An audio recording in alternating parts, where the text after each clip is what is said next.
Squatters took over my investment property. I used a lease fraud sting operation to have them arrested.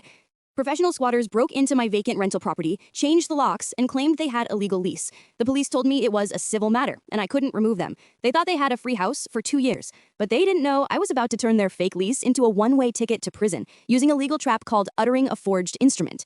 I bought a fixer-upper in California, a state notorious for protecting squatters. I spent 6 months renovating it. The day I put the for rent sign up, I arrived to find the locks changed. A strange man opened the door and told me to get off his property.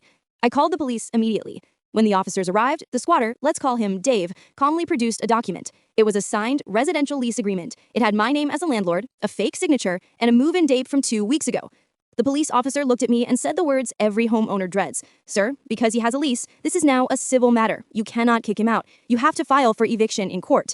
Dave smirked. He knew the system. In California, an eviction lawsuit takes 12 to 18 months and costs thousands in legal fees. He planned to live there rent-free for a year. I was furious, but I didn't lose my cool. I realized Dave made one fatal mistake. He didn't just trespass. He forged my signature. I went to a lawyer and we devised a sting operation. The goal wasn't to prove he was trespassing, which is civil. The goal was to catch him committing lease fraud, which is a felony. Step 1. I needed proof the lease was fake. I pulled my passport records. On the date the lease was allegedly signed in California, I was physically in London for a business trip. It was physically impossible for me to have signed that document. Step 2. The setup.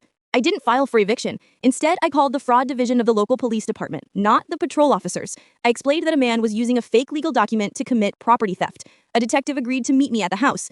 We knocked on the door. Dave answered, confident as ever. The detective asked him, "Sir, do you have proof of residency?"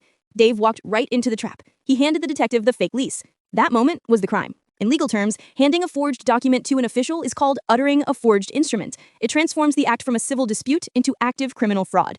The detective looked at the lease date. Then he looked at my stamped passport, proving I was on another continent that day. The detective looked at Dave. "Sir, this document is a forgery. By handing it to me, you just committed a felony." Dave's smirk vanished. He started stuttering, claiming he rented it from a guy on Craigslist. But it was too late. The civil matter shield was gone. The police didn't issue a citation. They handcuffed Dave and his girlfriend on the spot for forgery, identity theft, and burglary. Because they were arrested for a crime, the squatter rights no longer applied. The police removed them from the premises immediately. I had a locksmith change the locks 10 minutes later. Dave didn't get 18 months of free rent. He got 3 years of probation and a permanent felony record. He learned that while you might be able to steal a house with a fake paper, you can't steal your way out of handcuffs. I got my house back in 48 hours because I proved the fraud, but most homeowners are stuck in court for years while squatters destroy their property. This is a huge debate right now. Should squatters have any rights to stay in a home they don't own, or should police have the power to remove them immediately without a court order? Tell me your stance on property rights in the comments.